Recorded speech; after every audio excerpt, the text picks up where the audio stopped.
Bonjour à toutes et à tous, ici Steven et aujourd'hui je vous présente le jailbreak Untethered de l'iPhone 4S et de l'iPad 2 sous iOS 5.0 et 5.0.1. Moi je suis sous iOS 5.0.1 sur mon iPhone 4S, donc vous pouvez voir les barres de réseau, c'est bel et bien un iPhone 4S. Donc ce jailbreak a mis super longtemps à arriver mais il est disponible, donc on va commencer tout de suite en branchant notre appareil et ensuite sous notre ordinateur. Si vous avez iTunes qui s'ouvre, vous le fermez, hein, vous ne faites pas attention à ça. C'est possible que lorsque vous pluguez votre iPhone, iTunes s'ouvre. Ce qu'on fait, c'est qu'on va ouvrir le programme Absinthe. Donc c'est le programme qui va permettre ce jailbreak. C'est un programme réalisé par association de plusieurs hackers, donc vraiment un gros merci à eux. Ils nous ont permis ce jailbreak Untethered de l'iPhone 4S et de l'iPad 2 sous iOS 5. Donc une fois que vous avez ouvert cet appareil, vous cliquez sur Jailbreak et vous allez avoir une barre de chargement bleue qui va se remplir. La grosse nouveauté de cet outil de jailbreak Absinthe, c'est qu'il n'y a pas besoin de placer notre appareil en mode DFU. Ici vous voyez restauration en cours, c'est que l'appareil utilise les sauvegardes iTunes pour effectuer le jailbreak.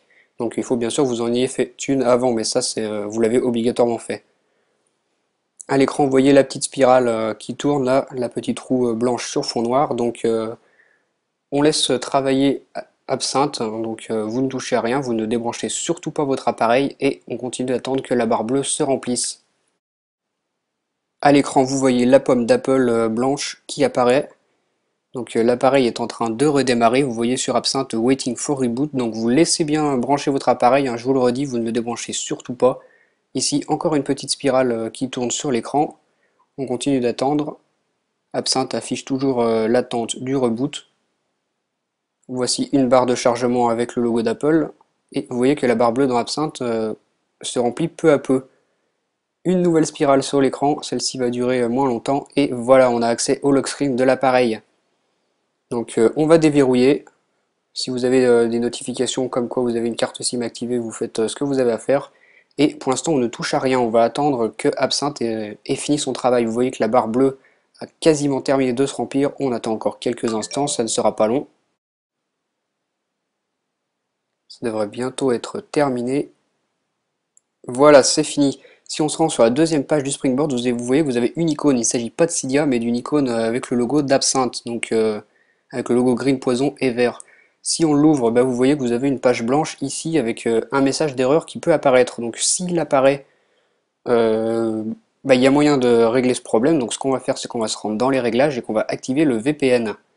Donc je vais faire retour et vous voyez ici, pardon, l'activation du VPN. Donc je l'active et normalement ça va régler ce problème. Donc si vous l'avez, vous faites ça et si vous ne l'avez pas, et tant mieux pour vous. Mais les hackers ont dit qu'il était possible que ce message apparaisse, donc je vous montre comment faire. Ensuite, si on retourne sur l'icône de Absinthe, on voit toujours cette page blanche. Donc vous pouvez quitter et il suffit d'attendre que notre appareil redémarre. Vous voyez ici une spirale. Donc notre appareil, comme tout à l'heure, est en train de redémarrer. Vous voyez qu'Absinthe réagit, qui nous affiche de nouveaux messages. Il nous dit de surtout pas débrancher notre appareil. La pommade d'Apple apparaît à l'écran, on patiente encore.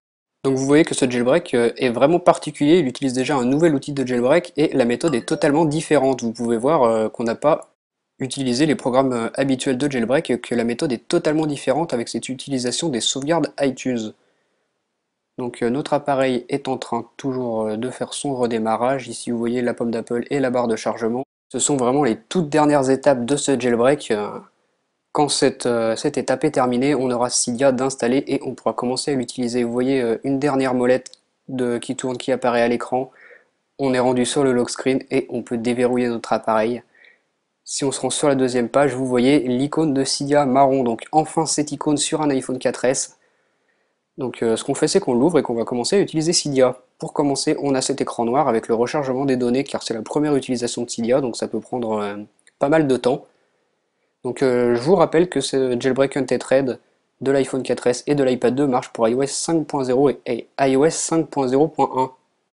Et un jailbreak Untethered, comme vous le savez sûrement, ça permet de redémarrer son appareil sans avoir besoin de le brancher à son ordinateur, donc c'est vraiment le jailbreak parfait. Donc on attend toujours le rechargement des données, donc vous voyez que c'est quand même assez long.